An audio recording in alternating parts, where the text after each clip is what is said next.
Assalamualaikum warahmatullahi wabarakatuh.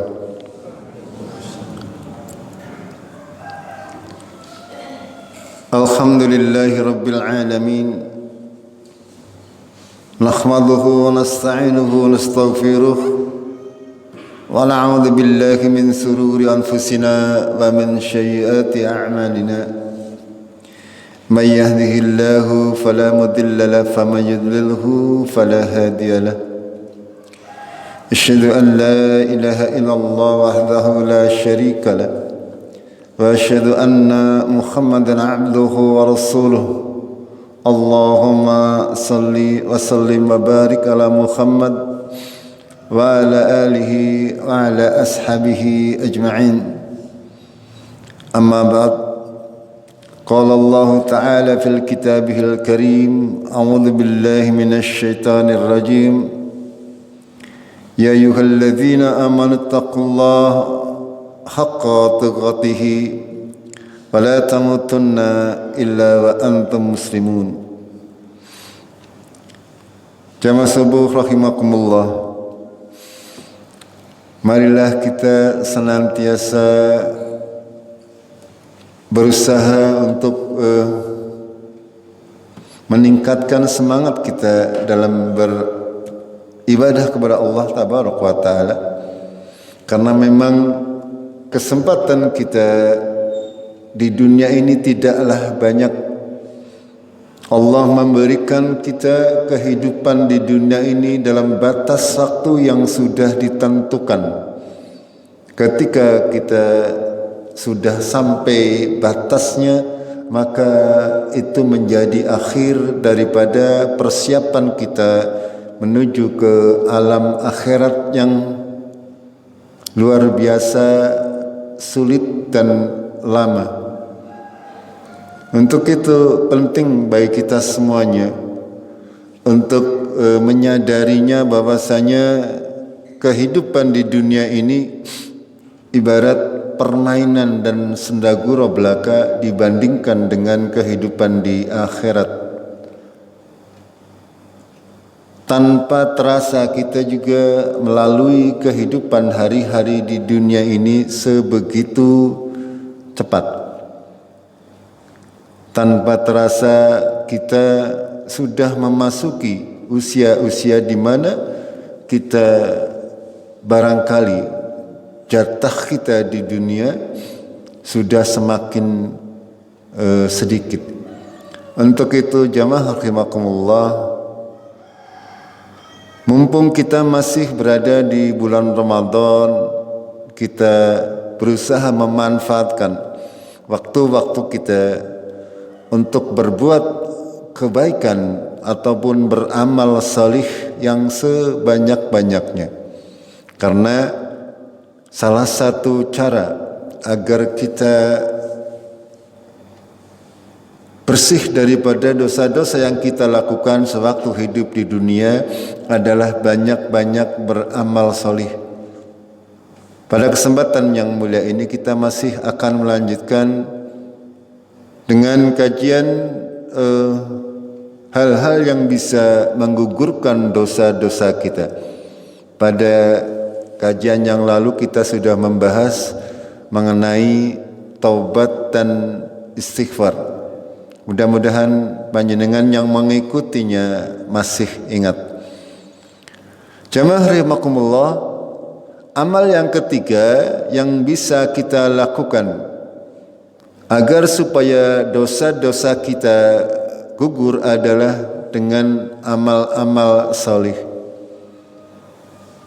Allah Tabaraka wa Ta'ala berfirman di dalam Al-Quran, A'udzu billahi minasyaitonir rajim, wa qimis salata tarafayin nahari wa zulfan minal lail innal hasanati yudhibnas sayyiat dzalika dzikra lidz-dzakirin. Laksanakanlah salat pada kedua ujung siang, pagi dan petang, dan pada bagian permulaan malam. Perbuatan-perbuatan baik itu menghapus kesalahan-kesalahan Itulah peringatan bagi orang-orang yang selalu mengingat Allah. Al-Quran surat Hud ayat 114. Dan juga banyak lagi ayat-ayat yang semakna dengan apa yang disampaikan oleh Allah Tabaraka wa Ta'ala, bahwasanya amal-amal soleh itu adalah dapat menghapus keburukan-keburukan atau kemaksiatan-kemaksiatan yang kita lakukan di dalam kehidupan kita. Innal hasanati yudhibnas sayyiat. Sesungguhnya kebaikan-kebaikan itu, perbuatan yang baik akan menghapus kesalahan-kesalahan kita. Dan juga dalam sebuah hadis dari Anas bin Malik radhiyallahu anhu, beliau berkata, kuntu inda Nabi sallallahu alaihi wasallam faja'ahu rajulun. Aku berada di dekat Nabi sallallahu alaihi wasallam, kemudian ada seorang lelaki yang mendatangi Nabi dan berkata, "Ya Rasulullah, inni asabtu khad fa aqimhu alayya." Ya Rasulullah, saya telah melanggar hukum had, maka tegakkanlah atasku. Jamaah rahimakumullah, yang namanya hukum had itu adalah pelanggaran-pelanggaran yang konsekuensinya harus terkena hukuman had, hukuman yang ditetapkan oleh pemerintah. Dalam hal ini karena masih ada Rasulullah, langsung ditetapkan oleh Rasulullah. Contoh misalnya berzina ataupun mencuri ataupun yang lain. Itu dosa-dosa yang harus dilaksanakan hadnya untuk bisa menghapus dosa tersebut. Dalam riwayat yang lain disebutkan bahwasanya orang ini, kata Anas bin Malik ini, habis mencium seorang wanita. Itu artinya dia sudah melakukan perbuatan zina. Makanya dia mendatangi Rasulullah mengaku sudah berdosa dan minta dihukum oleh Rasulullah sallallahu alaihi wasallam. Qal wa lam yas'alhu anhu. Nabi tidak menanyainya. Saya lanjutkan dengan terjemahannya saja. Ketika tiba waktu solat pun, ia pun ikut solat bersama Nabi sallallahu alaihi wasallam. Selesai Nabi sallallahu alaihi wasallam mendirikan solat, laki-laki itu menemuinya dan berkata, seperti perkataan awal, "Ya Rasulullah, aku telah melanggar had dan tegakkanlah atasku sesuai kitabullah." Ya jamaah rahimakumullah, para sahabat radhiyallahu anhum, mereka sangat takut dengan apa-apa yang diturunkan oleh Allah terkait hukuman-hukuman. Ketika mereka merasa melanggar hukum-hukum Allah, mereka minta untuk ditegakkan, minta untuk dikenai hukuman yang setimpal dengan kemaksiatan yang mereka lakukan. Karena mereka sadar bahwasanya ketika hal ini tidak dilakukan di dunia, kemungkinan nanti akan dilakukan di akhirat. Makanya para sahabat mereka sadar betul ketika melakukan kemaksiatan, melakukan kezaliman, sebisa mungkin mereka semuanya melunasinya atau meleburnya sewaktu masih di dunia, masih hidup. Kita lanjutkan. Setelah orang itu berkata, Nabi bersabda, "Bukanlah engkau telah sholat bersama kami?" Benar jawabnya. Nabi SAW bersabda, "Allah telah mengampuni dosamu." Ya, atau dalam redaksi yang lain, Allah telah mengampuni hukuman had yang menimpamu itu. Hadis Bukhari. Jamaah rahimakumullah, apa yang dapat kita pelajari dari hadis mulia ini? Bahwasanya Allah Tabaraka wa Ta'ala menjadikan salat-salat kita ini sebagai pelebur dosa-dosa kita, sebagai hal-hal yang nantinya akan memperingan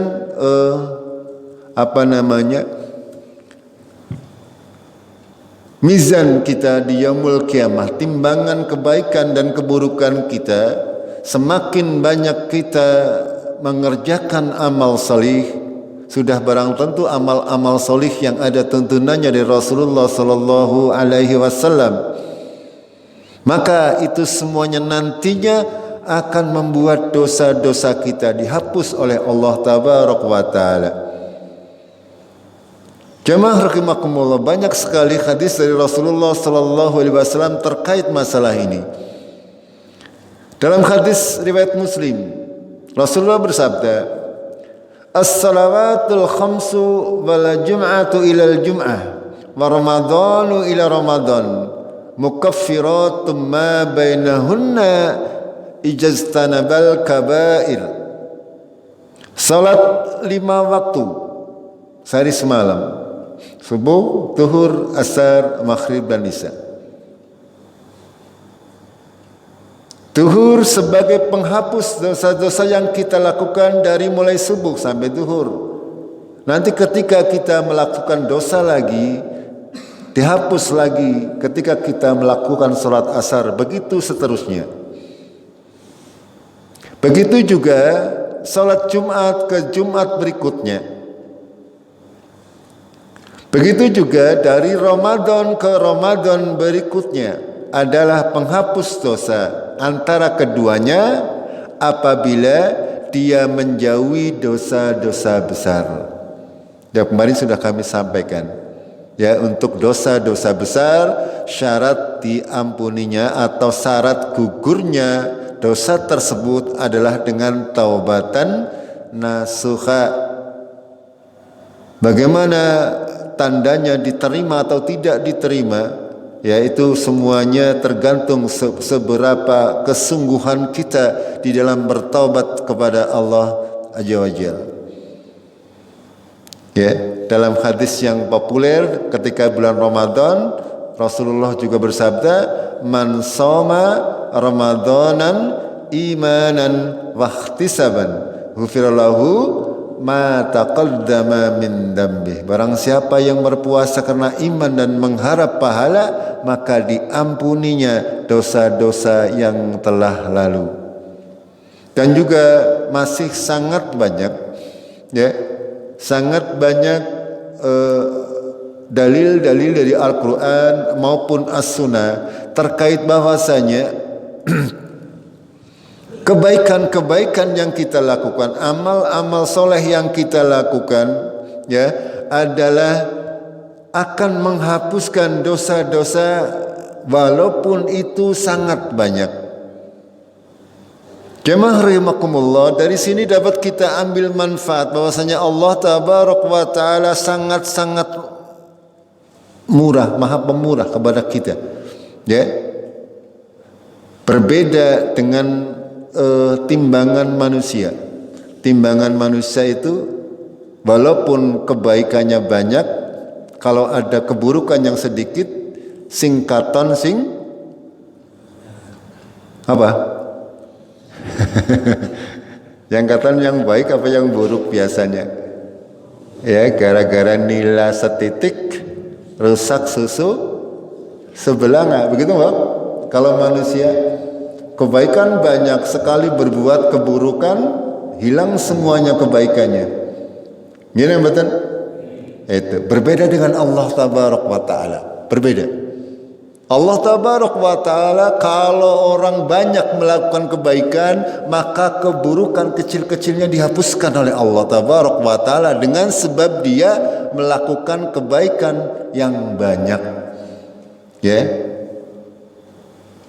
Dalam sebuah hadis tentang taharah, ya, Rasulullah bersabda, "Idza balaghal ma'u kullatain lam yunajjishu syai'." Ketika air itu mencapai 2 kulah, 2 tempat yang besar, ya, 2 ember yang besar, maka ia tidak akan najis, terkena najis karena sesuatu, karena saking banyaknya air tersebut. Ini perbedaannya. Kalau di manusia apa tadi peribahasanya, nila setitik rusak susu sebelah. Ya. Padahal kalau hanya tercelup nila sedikit susunya sih enak. Gini betul? Akan tetapi kebanyakan manusia itu ketika orang kebaikannya banyak, sekali saja berbuat kesalahan biasanya sing dideleng kesalahannya, yang lain tidak, yang kebaikannya tidak pernah disebut-sebut. Sing keton mung elek. Berbeda dengan Allah tabaraka wa taala, bahwasanya kebaikan-kebaikan yang banyak itu akan menutupi keburukan-keburukan yang ada. Itu semestinya kita juga harus mengikuti kaidah ini di dalam kehidupan bermasyarakat. Ketika kita melihat saudara kita ada kesalahan, saudara kita ada sesuatu yang mengganjal, perhatikan bahwa kebaikannya ada apa tidak. Kalau memang kebaikannya nggak ada sih ya nggak apa-apa nggih. Sing keton memang mau elek semuanya. Itu kalau buruk semuanya. Tapi kalau misalnya orang tersebut banyak melakukan amal soleh di tengah-tengah masyarakat, lalu sekali-kali ya melakukan kesalahan, ya segera dimaafkan. Itu maksudnya. Ya, dalam kehidupan kita sehari-hari. Jangan sampai ya kita gara-gara keburukan yang sedikit menghapuskan kebaikan-kebaikan yang sangat banyak. Ya, kecuali dosa-dosa besar dalam masalah ini. Tadi dari Rasulullah menyampaikan demikian. Ya, selagi kita tidak melakukan dosa-dosa besar, salat kita 5 waktu dari Jumat ke Jumat, dari Ramadan ke Ramadan, ya, itu akan menghapus dosa-dosa yang kita lakukan di sela-sela waktu yang ditentukan tersebut. Untuk itu jamaah rahimakumullah, kita pada hari ini sampai kepada hari yang keberapa ini? 14 atau 15 nggih? 14 nggih? Ya. Kita masih ada waktu kurang lebih 16 atau 15 hari lagi. Manfaatkan waktu-waktu yang tersisa ini untuk kita banyak-banyak berbuat amal-amal solih sesuai dengan potensi kita. Ya, sesuai dengan potensi kita. Kenapa demikian? Ini untuk mengantisipasi kita manusia tidak luput dari salah dan dosa.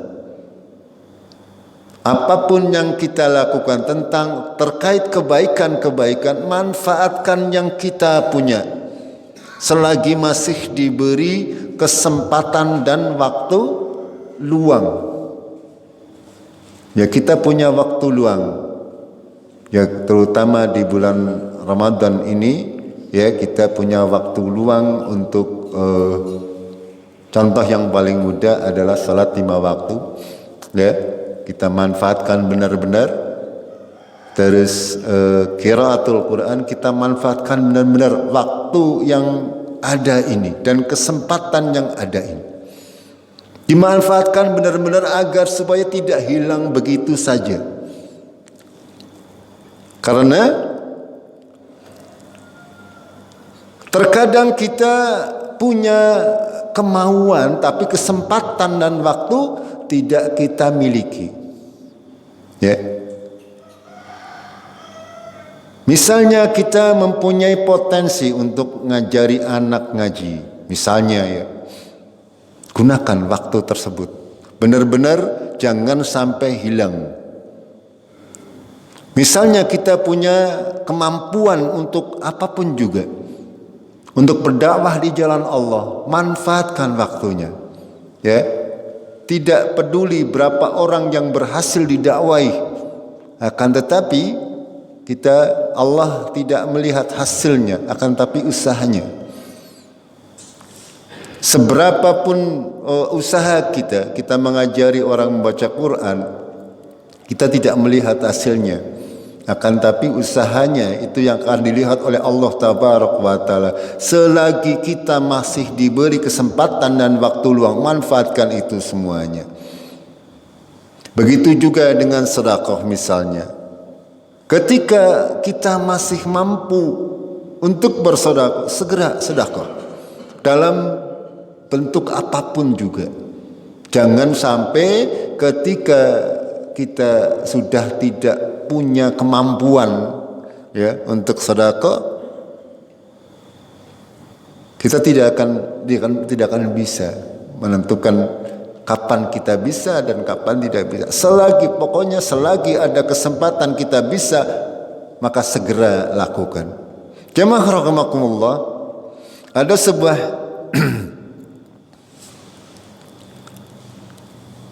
hadis dari Nabi SAW dari Ali bin Abi Thalib, ya. Ada sebuah kisah tentang Hatib bin Abi Batla'ah, ya. Beliau adalah seorang yang pelaku perang Badar. Ikut Rasulullah Sallallahu Alaihi Wasallam, ikut di dalam peperangan Badar. Akan tetapi ketika sudah hijrah di Madinah, beliau ini ketika Rasulullah mau Fathu Mekah, beliau mengirim surat kepada orang kafir Quraisy, ya, kepada keluarganya terutama, agar supaya memberi peringatan kepada orang kafir Quraisy bahwasanya Nabi Shallallahu Alaihi Wasallam ini akan masuk ke Mekah dan menaklukkan kota Mekah. Hal ini sudah barang tentu kalau itu urusan negara, ini adalah namanya menjual rahasia negara, sebuah dosa yang atau kesalahan yang sangat fatal sebenarnya. Kita lihat kisahnya. Lalu surat tersebut dititipkan kepada seorang wanita untuk membawa tersebut. Lalu Ali bin Abi Thalib ini diutus oleh Rasulullah Sallallahu Alaihi Wasallam untuk mengejar orang tersebut. Kita baca kelanjutannya dari Ali bin Abi Thalib. Rasulullah Sallallahu Alaihi Wasallam pernah menugaskan saya, Zubair, ya, dan Mikdad. Sebelum berangkat, Rasulullah berkata, berangkatlah ke Taman Kah, dan di sana ada seorang wanita yang membawa surat. Lalu rebutlah surat tersebut darinya. Kemudian kami berangkat dengan mengendarai kuda, dan di sana kami menjumpai seorang wanita. Lalu kami berkata kepadanya, keluarkanlah surat yang kamu bawa itu. Wanita itu menjawab, aku tidak membawa surat. Kami berkata kepadanya sambil memberi ultimatum, kamu keluarkan surat tersebut atau kami akan menelanjangimu dengan paksa. Maka ia keluarkan surat itu dari balik sanggul rambutnya. Lalu kami bawa surat tersebut kepada Rasulullah Sallallahu Alaihi Wasallam. Ternyata di dalamnya tertulis dari Hatib bin Abu Batla'ah untuk kaum kafir Quraisy Mekah tentang beberapa urusan Rasulullah Sallallahu Alaihi Wasallam. Ya, ini jelas sebuah dosa yang tidak main-main. Ya, membocorkan rahasia Nabi Shallallahu Alaihi Wasallam yang termasuk rahasia negara kepada musuh. Itu. Sehingga Rasulullah mengambil Hatib ini. Lalu Rasulullah bertanya, hai Hatib, ada apa ini? Hatib menjawab, ya Rasulullah, jangan engkau tergesa-gesa marah kepada saya. Sebenarnya saya dulu pernah akrab dengan kaum kafir Quraisy Mekah. Abu Sofyan, kata Abu Sofyan, Hatib adalah sekutu dari kaum kafir Quraisy, tetapi dia sendiri bukan orang Quraisy.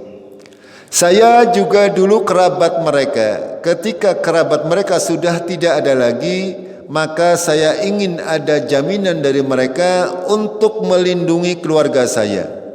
Tentunya saya melakukan hal ini bukan karena kafir ataupun murtad dari agama saya, karena bagaimanapun juga saya tidak rela menjadi kafir setelah masuk Islam.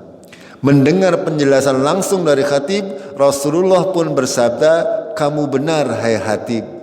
Ya, Jamaah rahimakumullah, dari sampai di sini kita lihat bagaimana Rasulullah mengambil sebuah keputusan yang penting.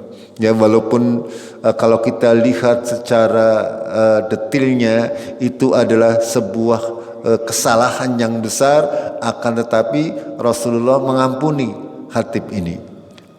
Tiba-tiba Umar bin Khattab berkata, "Ya Rasulullah, izinkanlah saya untuk memenggal leher orang munafik ini."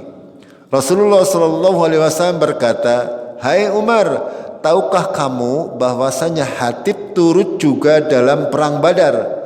Tidaklah engkau mengetahui sesungguhnya Allah telah memberikan keringanan bagi orang-orang yang turut dalam perang Badar dan berfirman, silahkan kalian berbuat sesuka kalian, sesungguhnya aku telah mengampuni kalian." Kemudian Allah Subhanahu wa taala menurunkan ayat yang berbunyi, "Hai orang-orang yang beriman, janganlah kamu menjadi musuhku dan musuhmu sebagai teman setia." Surat Mumtahanah ayat 1. Jamaah rahimakumullah,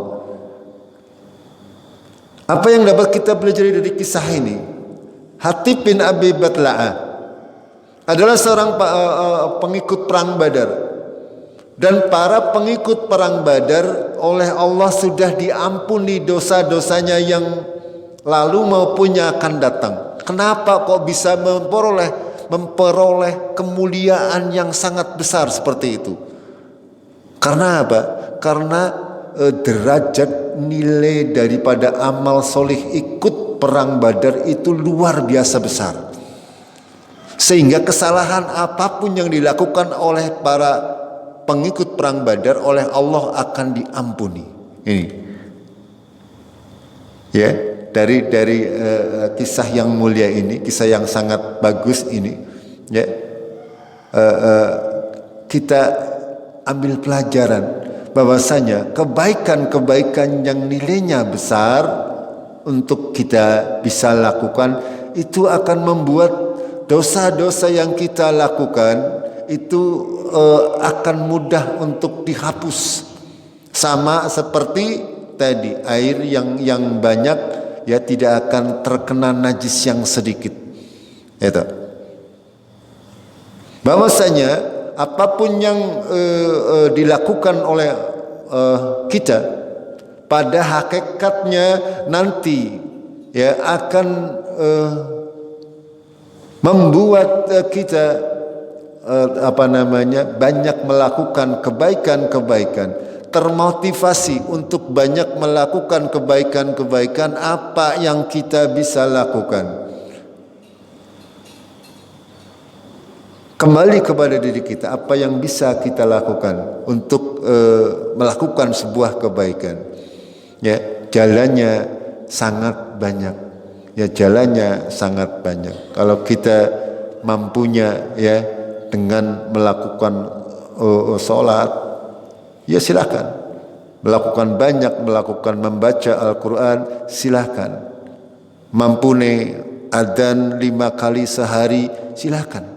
Ya, perbanyak hal-hal yang dapat membuat kita mempunyai sesuatu yang bisa menghapus dosa-dosa dan kesalahan-kesalahan kita, walaupun itu banyak. Ya, yang mampunya menyiapkan peralatan untuk kajian, untuk Jumatan, silakan. Ya, jangan merasa menyepelekan hal-hal seperti ini. Ya, kerjakan dengan keikhlasan, dengan keyakinan bahwa itu semuanya adalah sebuah kebaikan. Itu.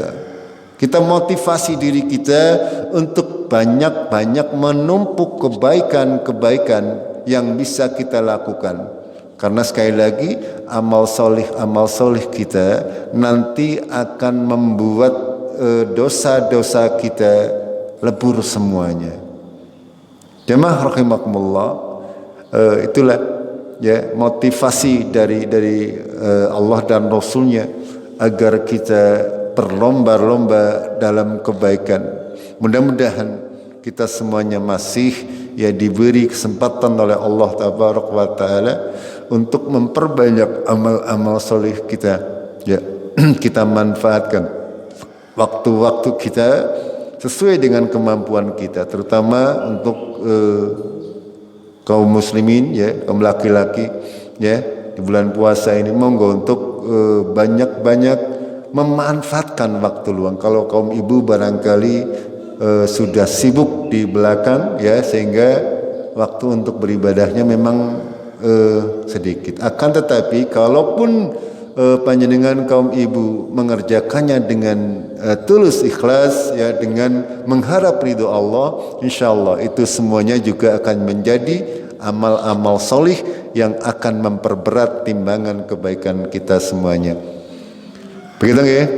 Kita akhiri, besok saya di Masjid Nurul Iman ya, kurang lebih 10 atau 15 hari. Nanti mungkin gantian dengan Pak Aan kalau ada, atau Pak RW, atau Pak Marco, atau Pak Budi.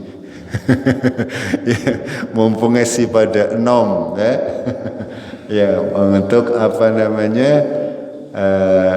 berusaha untuk bisa. Begitu nggih? Kita akhiri dengan kafaratul majlis. Subhanakallahumma bihamdik, asyhadu an la ilaha illa anta, astaghfiruka wa atubu ilaik. Billahi taufiq wal hidayah. Assalamualaikum warahmatullahi wabarakatuh.